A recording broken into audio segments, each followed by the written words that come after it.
My friend recently challenged me to beat his boss time in Bloons Tower Defense 6 of about 41 minutes. Instead of beating him, I crushed his time and beat all 5 of the bosses of BTV6 faster than his single time. First, I'll get into the game mechanics and rules. If you haven't played Bloons Tower Defense 6, it is a game about monkeys popping balloons. There are bosses in this game that are challenges to the players of this game.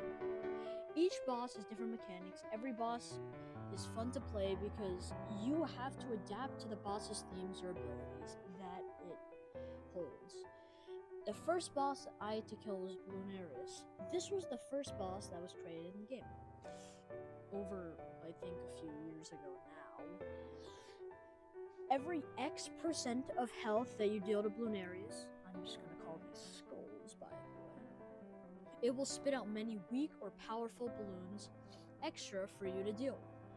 I've previously beaten this boss in about 3.5 minutes. This boss I've had experience with, so it was going to be pretty easy.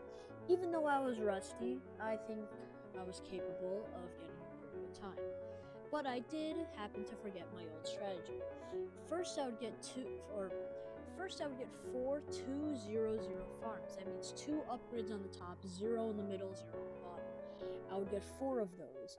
As you see on the screen, those farms are literally just a palm tree with bananas falling out of them with a golden border. Then I had to upgrade them to marketplaces to make more money to fund all of the towers I would need to complete the boss battle. For the first part of the boss, Tier 1, I used a Siggy Bomb Ninja Monkey to put Siggy Bombs onto the boss, dealing 500 damage each. With the Tier 1 boss only having 20,000 health for this tier, it made it really easy to complete. Every 25% of the health taken down, Bloonarius spits out balloons, 25% being 1 skull. I use a Boomerang Monkey to ricochet across the balloons to take them down really easily and fast, because that's all this is about, speed. Next was Tier 2. To build up money to get to crush Tier 2, I got what's called a Mini-opolis. It is the Monkeyopolis path on the Monkey Village, the 5th upgrade on the bottom path. So 005 if you want Bloons Tower Defense 6 terms. But with only 1 farm instead of like 8 as the traditional.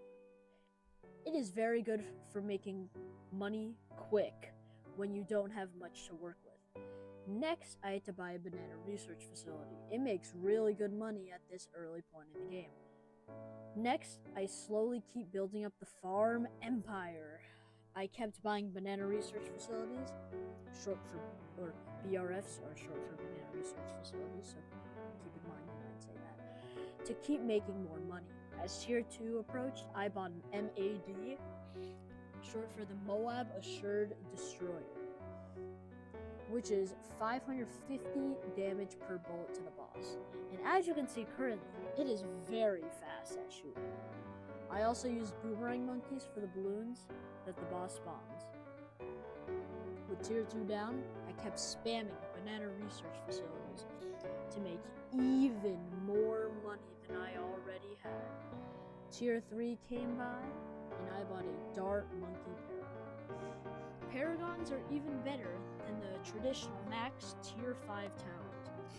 It is all 3 upgrade paths combined, and the Dart Monkey Paragon is really, really good against balloons. Especially bosses, earlier tiers like Tier 3, because it is very cheap. Now, it costs about around 100 to 150,000 cash. Now that sounds like a lot, but when you're making the amount of money I'm making, that's only maybe 5 rounds worth of money. So, it's a very good boss killer, especially when you want to kill it fast. And as you could see, currently, I beat the boss in seconds. Also, the Paragon helped us with popping the extra balloons from the boss spawns. We are just going to skip the farming part. I'm very rich at this point, by the way, if you couldn't already tell. I bought even more Paragons to beat tier 4. I bought the Ninja Paragon. Probably, in my opinion, the second best Paragon in the game. Maybe even the best in the game. It's not the most expensive. It's still pretty expensive at $500,000 for the price in boss battles. So it was a very good alternative, or not alternative, but just a main killer for the bosses, especially when I had this kind of money. For tier 5, the boss got absolutely crushed by my insane amount of Paragons. Everything died so fast that you couldn't even really see what was going on. After completing the first boss, that is Bloonarius, I have beaten the boss in a little over 6 minutes. If my math is right, I would just barely scrape by to beat the time challenge of around 40 to 45 minutes. It should hopefully be a breeze.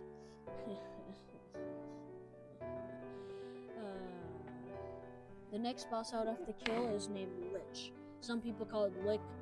I don't really know why you'd call it Lick. It's clearly spelled L-Y-C-H, not L-I-C-K. I don't know what it's called. Lich. Lich is a boss that spawns ghosts, also called Lich Souls. Balloons that suck up your lives and the boss turns invisible until that balloon is popped. So it is hard to beat this boss really fast.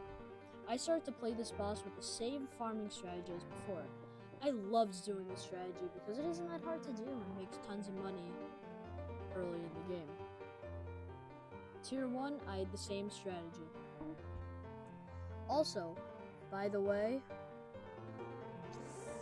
this is irrelevant to the boss for me right now. The Lich sucks up buffs on your monkeys and heals with those buffs, and also stuns your towers for a brief moment of time. Is the boss done yet? Oh yeah, wait, it just... Tier 2 comes and is dead. Tier 3 and 4 at the same time right now. You can see. Yeah, I hope you can see right now. And they both die fast to my Paragons. That include the Dart Monkey Paragon and the Ninja Monkey Paragon, the same ones as before. These two Paragons crushed the bosses easily. I probably could have beaten tier 5 with these, but I'm also trying to speedrun the bosses, so I spent all of my crazy amount of money to buy even more Paragons and even higher Paragon degrees.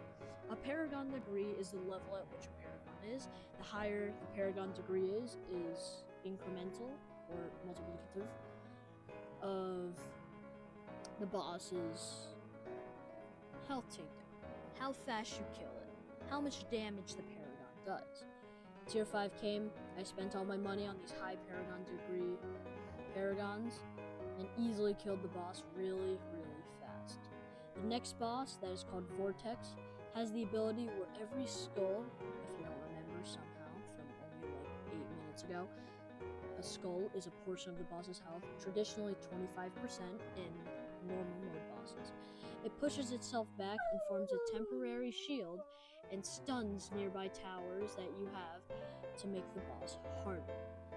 This is also the fastest moving boss in the entire game of all 5 of the bosses that were created that are also currently in the game right now.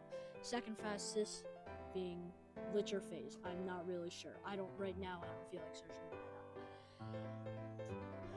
This boss was the most generic and easy boss, so let's just skip the boss right now. This was the easiest boss, and I used the same strategy. There's tier 1, more money is made, and tier 2 and 3 just passed by. Finally, we got the final 2 tiers, tier 4 and tier 5. Alright, that would be the fastest and easiest boss of this challenge, at least in video time. It didn't get much screen time. It definitely, it wasn't the fastest of all the bosses. Funny story here. There was a boss event going on. You'll see what boss that is shortly. And the map that was used makes it to where it takes like 10 years to complete the boss, even though it was probably going to be the most interesting boss. So I completed the last boss that was created, the most recently created boss, instead of the other one. Phase. This boss rips space-time and reality, so every skull that you reach, it jumps through 8% of the track. It also is only able to be attacked by camo attacking cat towers. It has to be natural camo. There is an upgrade on a village called Radar Scanner in the middle path of 020. This is artificial camo attack. So, Phase kind of jams that radar, so those towers can't attack him, and only towers or natural camo can attack him. If you don't know what natural camo is, it's towers with camo upgrades, or that can already pop camo balloons, without having to get outside help of buffs. Like a ninja monkey that naturally attacks camo. Alright, with that said, let's get into the fast-paced boss. Tier 1 has the exact same stuff to do to beat it. Same farming strategy, same attacking strategy. Tier 1, 2, 3, 4, and 5 goes down pretty easy. But you can see how fast it kind of just jumps through the track when you reach a skull. Alright, the last boss to fight was Dreadblue. This was an interesting one to do. Also, the strategy is a little bit different for this boss than all of the other. Every skull, it switches what type of monkey can damage it. For the first one, it's primary. For the second one, it's military. For the third, it's magic. For the fourth, it is support. So you have to strategize what monkeys to use to be able to beat the boss. For tier 1, I use a sticky bomb, like normal, and an elite defender sniper monkey to deal with the magic skull. So when this sticky bomb ninja can attack. Tier 2 came, I used an MAD and other towers to take down the skull. Tier 3, the MAD again, and a Dart Monkey Paragon. Tier 4, I use a Dart Monkey Paragon and a Ninja Monkey Paragon. Tier 5 was Thursday. Spam every Paragon I could think of after crushing Dreadblue, just like every other boss. There's no anticlimactic moment. It kind of just, I mean, this is the anticlimactic moment. There's no because it's not like this was that hard to beat the boss. It's just the time was very daunting. So the bosses individually weren't that hard, but the hard part was actually getting all the times to beat under. Anyways, with all of that aside, I added all of the boss times up, and I just barely scraped by to beat his time. If you enjoyed this video, please like and subscribe. I spent so much time making these videos, longer than you probably think, because it doesn't look like that much time, but it takes longer than you think. There are many cutout attempts that you just didn't see beating this. We are going for 100 subs. Every person closer is one subscriber closer to 100 subs. Let's crush some goals.